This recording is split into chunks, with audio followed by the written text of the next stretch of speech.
24শে December 1999 নেপালের কাঠমান্ডু থেকে ভারতের উদ্দেশ্যে উড়ে যায় একটি যাত্রীবাহী বিমান। সাধারণ একটি ফ্লাইট, মাত্র 1.5 ঘন্টা যাত্রা, কিন্তু সেই বিমানটি পরিণত হয় ইতিহাসের একটি ভয়ঙ্কর ঘটনার কেন্দ্রবিন্দুতে।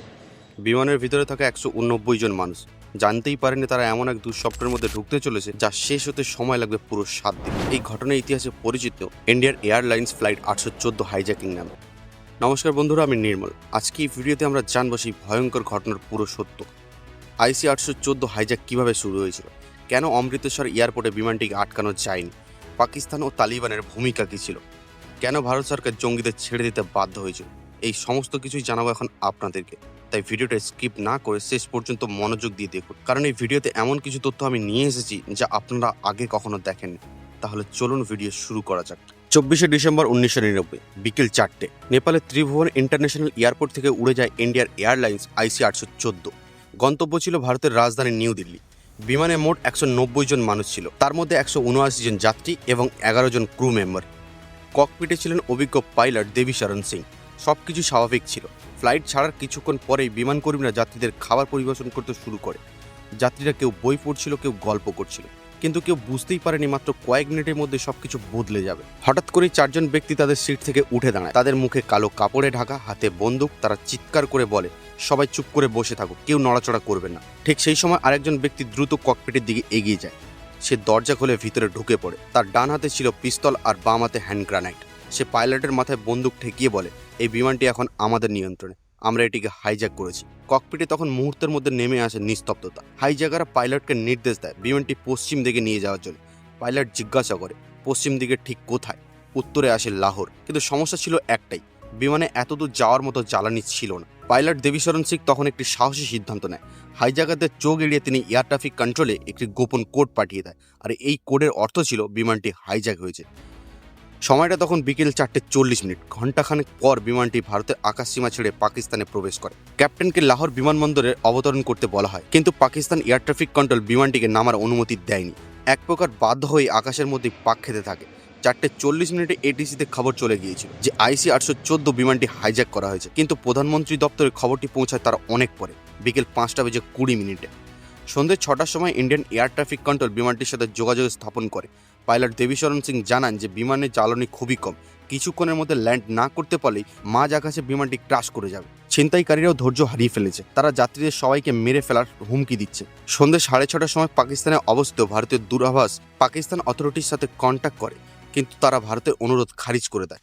এর কারণ হলো পাকিস্তান যদি বিমানটিকে তাদের দেশে ল্যান্ড করায় তাহলে তাদের কারসাজি প্রকাশ্যে এসে যাবে। তাই সন্ত্রাসীদের উপরে সমস্ত দায় চাপিয়ে দিয়ে নিজেদের গা ঝেড়ে ফেলতে চেয়েছিল পাকিস্তান। এদিকে ঘড়িতে তখন বাজে 6:44। ছিনতাইকারীদেরকে পাইলট জানায় যে জ্বালানি একেবারে শেষের পথে, বিমানটিকে কোথাও না কোথাও ল্যান্ড করাতেই হবে। লাহোরের সবচেয়ে কাছে অমৃতসর এয়ারপোর্ট, তাই ওখানে অবতরণ করা ছাড়া দ্বিতীয় কোনো উপায় নেই। যারা বিমানটি হাইজ্যাক করেছিল তারা কখনোই চায়নি বিমানটা ভারতে ল্যান্ড করুক, এতে খেলা পুরো ঘুরে যাবে। বিমানটি ততক্ষণ তাদের কন্ট্রোলে ছিল, এখন সেটা ভারতের আন্ডারে চলে যাবে। কিন্তু হয় ঠিক এর উল্টোটা। ইন্ডিয়ান অথরিটি এমন কিছু ভুল কাজ করে বসে যার ফলে বিমানটিকে আটকে রাখতে তারা শেষমেশ ব্যর্থ হয়। সন্ধ্যে 7টা অমৃতসর বিমানবন্দরে অবতরণ করে IC 814 প্লেনটিকে রিফুয়েলিং করার জন্য। এয়ারপোর্টের কর্তৃপক্ষের কাছে অনুরোধ জানানো, ভারত সরকার ইতিমধ্যে একটি ক্রাইসিস টিম ম্যানেজমেন্ট তৈরি করে, যাদের কাজ হলো বিমানটিকে এয়ারপোর্টে আটকে রাখা। এদিকে বিমানে জ্বালানি ভরা হচ্ছে না, একটু একটু করে সময় এগোতে লাগে।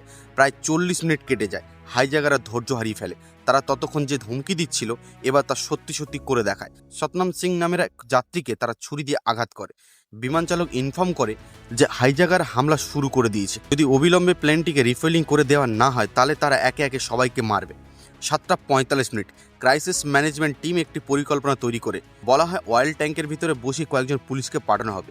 বিমানে যখন তেল ভরা হবে ঠিক তখনই তারা টায়ারে লিক করে দেবে, বিমানটি যাতে আর দ্বিতীয়বার উঠতে না পারে।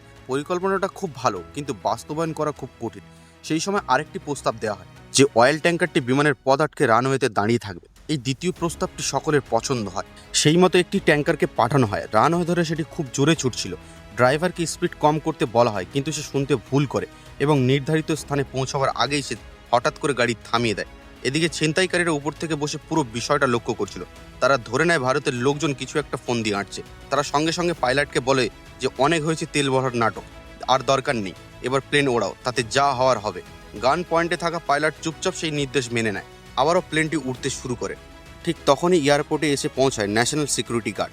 কিন্তু ততক্ষণে সব কিছু শেষ। বিমানটি আবারও পাকিস্তানের লাহোরের দিকে উড়ে যায়।